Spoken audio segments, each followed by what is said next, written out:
Good afternoon, everyone. A little bit about me. I'm a mum. I'm a consultant with my own business. I advise boards of charities, of public sector bodies and big private sector organisations. I spent about 4 or 5 years in the MOJ, working with both prisons and probation. I've worked in the private sector, and I'm also a trustee of a national charity, and I'm very pleased to have recently joined New Leaf as a non-exec director. It's been a real pleasure working with Mary Claire and the other directors. Just wanted to sort of tell you a bit about who I am rather than what I do. I mean, at my best, I like to get things done. I like to help people. It's important to me to have some purpose to my life and not to waste it. Things that make me angry are injustice, intolerance, hate, and the things that make me happy are if I can in some small way help people to be the best they can be. One of the ways I do that is when I started working for myself, I decided that people were the thing I was most interested in. So I became a resilience coach. And today I'm going to talk to you a little bit about resilience. Because we changed from being an in-person conference to being an online conference, I threw away my first presentation. So if you hate what I'm going to do, use the chat to tell me. And if you love it, use the chat to tell me. So if, Mary Claire, we can manage, we've got a little video to start with. The first couple of seconds are in fact an advert, don't worry about that. And some of you may have seen this. So Mary Claire, you need to control click onto the link. You're on mute.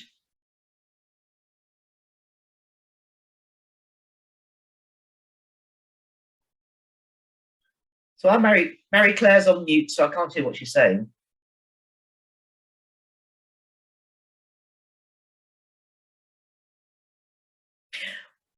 While Mary Claire is trying to open the video. Is that working? No, you can't see the video, you can only hear it. It's not showing on your screens? No. Okay, don't know how to do that. Right, okay, we'll move on to the next slide and I'll talk it through. Sorry guys, let me All right. That is the sound of Max Verstappen stealing the World Championship on Sunday. So move on to the next slide, Marie, and I will talk through what's happening.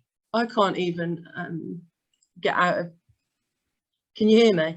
I don't even know how to get out of this video now. Press escape. Escape, that's what... There we go. And then again. Yeah, you got it. I'll just move on. Right. No, it's not. Oh gosh, hang on. So I've got different pop-ups all over the place, blocking my view.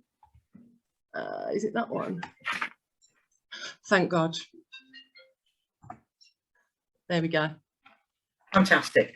So what had just happened, for those of you who aren't F1 fans, at the weekend, Lewis Hamilton and Max Verstappen went head-to-head to decide the World Championships for the Formula One season. They were equal on points going in, and about 3 laps from home, Lewis Hamilton was 12 seconds ahead, which is an awful lot in Formula One. He had the race in the bag. An accident happened, and due to some very peculiar rules, it was decided that they would effectively reset 1 lap to decide the World Championship. What was at stake was Verstappen's never won it, and there's been real edge between them all year, and Lewis Hamilton was about to win his 8th World Championship. First man ever to do that, first person ever to do it. And you'll see from the Twitter reactions, there was a pretty general view out there that Lewis Hamilton had been robbed, literally, with one hand on the trophy. And there's some merit in that argument. What I found really interesting about this, in the context of resilience, is what happened next. Thank you, Mary Claire, move on. Right, so Lewis Hamilton's world has just been shattered. He just listened to his rival literally snatching his dream from under his nose. And within 15 minutes, this is what he was standing next to him saying. He said, frankly, firstly, a big congratulations to Max and to his team. I think we did an amazing job this year. My team, everyone back at the factory, all the men and women have worked so hard the whole year. It's been the most difficult of seasons. I'm so proud of them, so grateful to be part of the journey with them. That was his 15 minutes after his world had just literally fallen apart, and he had spent a lot of physical and emotional energy. So let's move on and just have a think about what he was saying there on resilience. So the first thing he did was he praised his opponent's team. Then he praised his own team. Then he acknowledged what they'd done, their hard work. And then he did the emotional engagement of saying, I'm proud and I'm grateful. There was some post-race commentary that said Lewis Hamilton was becoming too nice to become a champion. But I would contend over the next few minutes that what Lewis Hamilton was actually doing was demonstrating some quite sophisticated aspects of resilience. So that's what I'd like to go into. And I'm going to use a framework called Resilient Leaders Elements. And if you want to move on, Mary Claire, while I introduce the framework that we're going to use. Resilient Leaders Elements is basically been around for quite a long time. The framework and the concept was put together in the aftermath of the London bombings. For those of you who might remember those times, there was a massive series of bombs in, amongst other places, Broadgate in the financial services district. And in the aftermath of looking at that, there was a load of work done on how well particularly the financial services industry had recovered. And what was found was that 40% of all of the businesses that were affected in those bombings had no disaster recovery plans.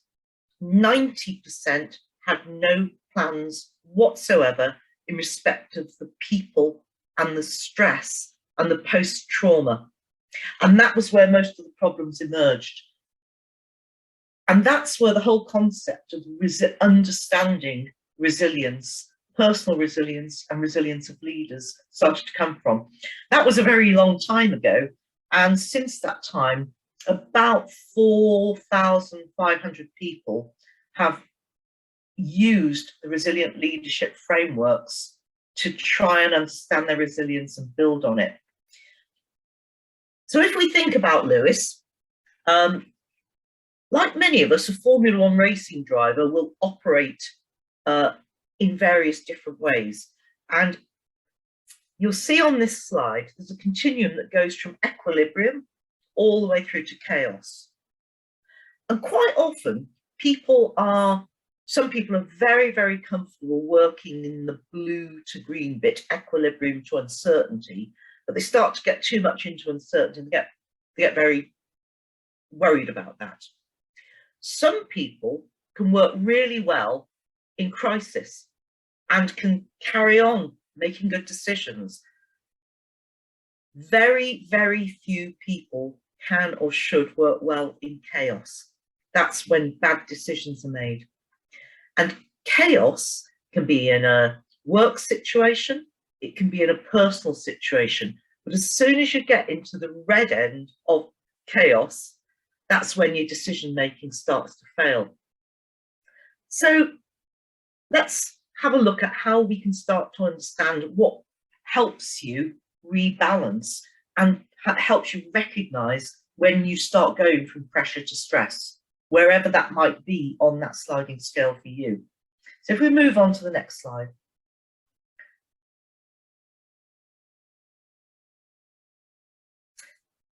Well, the first thing is that we've found, and our evidence shows, and the research over 20 years shows, that two of the characteristics of people who are resilient is that they start to be very understanding and confident, not only in what they do day to day, but they're very clear about who they are, what their values are, and what they stand for.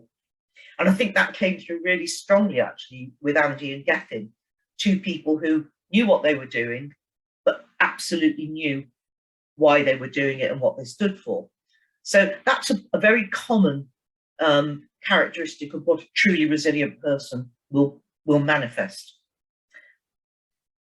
Next thing that they do is resilient people recognize when there are opportunities, and they learn to build on that strength. So as people, for example, decide to change, they will start to see the opportunities, and then they change even more. So it's like practice. It's like anything else. The more you do it, the better you get at it. And of course, a characteristic of a resilient person is that you bounce back. You know you'll always find a way through. People aren't born like this. They can become this. Resilience is like anything else. You can actually train yourself to use your strengths to get better and better at dealing with that awful, progress into chaos. You can pull yourself back from it.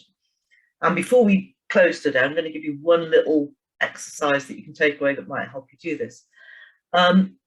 So we know that resilient people will bounce back, will find a way through, and even when it's in uncertainty, even when it's in crisis. And if we all look at the last 18 months that none of us could have predicted, it's been very stressful. I don't know anyone who hasn't been affected by the changes to our lives. It's been uncertainty on a week-to-week basis, and our anxiety levels are all quite raised permanently. Don't know about you, but at the moment I'm thinking I'm in the middle of London, Omicron's rife, I don't know where I will be for Christmas, because if I test positive, it'll be home alone, and if I don't, I'll be with friends. But I can't actually change that part of the environment, but I can understand it. So if we just move on and have a look at some of the factors that we might take into account to help us think through our resilience position. So first is this understanding what you do and who you are. I'm going to start on the left-hand side, the what I do, which is the more objective, left brain type stuff. So where are you in your life? Where do you want to be? Can you answer these questions? How will you know? How will you gauge how well you're doing? Three simple questions. And this is about direction and focus and making some decisions. Bottom right hand, which is the more emotional side of how we look at resilience, is looking at, well, who am I? When I become personally angry about injustice, how do I channel that positively to do good? So look at what is important to you, and then look at what really gets in the way of you being effective, and what makes you feel as though your blood pressure is going through the roof and you're moving into that chaotic bit, and think it through, because that's using the emotional side of your personality to actually be more effective, but it's also making you more resilient. So if we move on one more time. Right, bit of a busy slide, sorry about this, but there are 4 elements that we talk about in resilience. So the first thing is, and the one I always think about, is clarity of direction. And this can apply to you as an individual. It can apply to you leading a team. It can apply to you as part of a family. It can apply to any form of situation. But clarity of direction is about having a real point of view, a real vision, a realistic plan, a realistic set of aspirations. And very importantly, it's communicating that effectively to the people who need to know. And that might be your family members, it might be your team, it might be your colleagues, it might be your boss. But keeping people on side with your vision and keeping them connected to the vision helps give you the determination to keep going when the going gets tough. Because if you think about it, if you've got a really great idea and you then fused other people with it, and then you start finding it tough, they will help you. They'll say, how are you getting on with whatever business you were trying to start or whatever qualification you were trying to get? How are you getting on with that? Well, actually, I'm finding it really tough. Haven't got time to study, haven't got time to do this, that, and the other. Come on, it's really important. They will help you. And that's why communicating what you want and where you're going to get to is really important. The second one I'm going to talk about is awareness. And this is particularly important in the sort of world that we all operate in. This is not only about appreciating other cultures, other strengths and weaknesses. It's about appreciating other people's motivations. Because if you think of everyone in the world as having their own clarity of direction, and it may not be quite aligned with yours, if you can start to put yourself in their shoes and appreciate where they're coming from, then you will be able to better understand how you can help them achieve their vision while being clear about where you want to go. And a big part of awareness is not only awareness of yourself and your own motives, but awareness of how others want to help you. So using other people's knowledge. I've led some really big teams over the years. And I think when I was first leading, I thought that the job of a leader was to tell everyone what to do. And it's taken me very many years to realize that the job of a leader is to listen to what everyone else says. And awareness of others helps you use the power and the knowledge that everyone around you has got, be that your family, be that your friends, be that your colleagues, and they will help you work through the changing environment. The third thing I'm going to talk about is how you make decisions, resilient decisions. And when we make decisions, if we know where we're going, and we're starting to be aware of what's going on around us and what our own strengths and weaknesses are, the next thing we need to do is be able to make sure that we've checked that what we're doing and who we're doing it with and how we're doing it is sensible. And that's data, it's evidence. So it's being able to understand the difference between a concept and reality and what is important about it. Isabel talked earlier about one of the three things being, actually outcomes, measures. Resilient decision-making requires that, and it requires it at a personal level. I have a weakness for shopping, and part of my resilient decision-making has to be, actually, can I afford it? What's my data to say, can I afford it? Because I can sometimes say, can I afford something? Yeah, of course I can. If I actually go and look at the data, maybe I can't. That also scales up into big corporate stuff. But resilient decision-making means challenge yourself and challenge others. Don't just accept the realities, and consider the impact of the decisions that you're making on yourself and on other people. And you use your awareness to start to calibrate that. Then finally, something called leadership presence. I always think of this about being akin to what's the impression you leave when you walk out of a room. What do people think of you? What do people, do they value you? do they feel that their time has been enhanced by being spent with you? And there are two big aspects to leadership presence. The first is being true to yourself. We used to talk about, bringing your whole self to work in a working environment.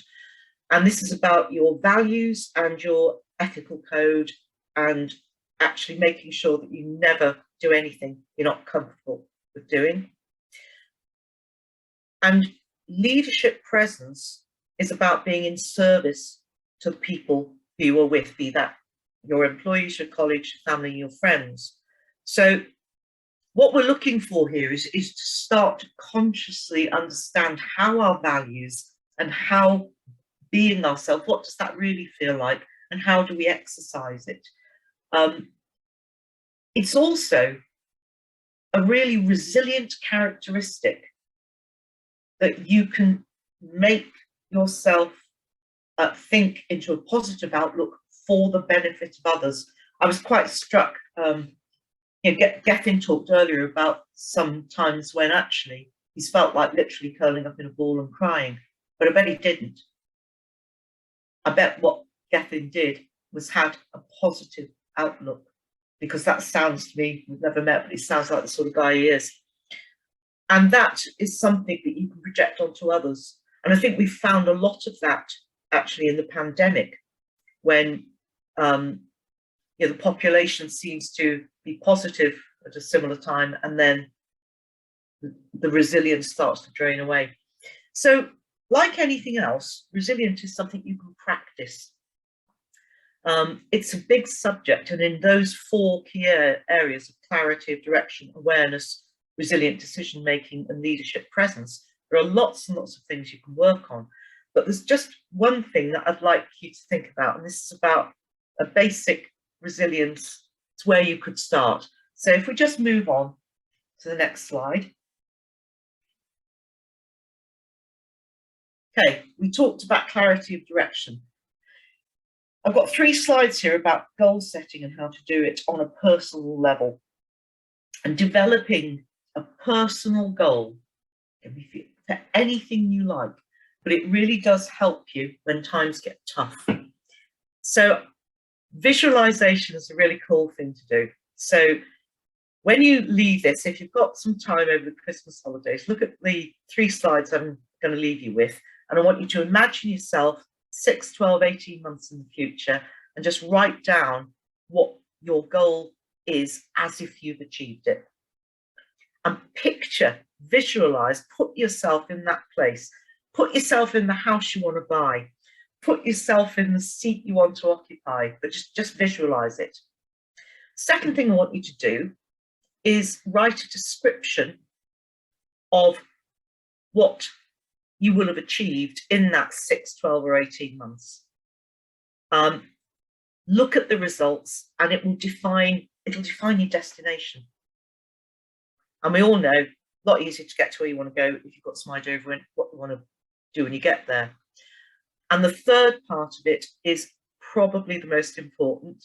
So you've decided what you want the future to look like. You've decided what the results might look like. And then you need the thing that will keep you going towards that goal time after time after time. What you do is you write down every single conceivable reason you can think of as to why you want that goal to happen. And you consider it from all angles. And you distill it, and then you will get to 1 or 2 absolutely essential reasons, which will be your core intent for why you want to pursue the thing that you've decided is your goal. And when times get tough, that will be the thing that you should go back to help you regain your equilibrium, keep your motivation, and build your resilience around whatever it is that you want to achieve. So that's all I've got to say. Take control of your future. Remember, you're not born with resilience, you can acquire it. It's like any other skill. It's like reading, writing, arithmetic. Resilience is something you can learn. And very happy to talk to anybody if they want some tips or whatever, and there's some nice resources that are free that are available that I'd be happy to make available.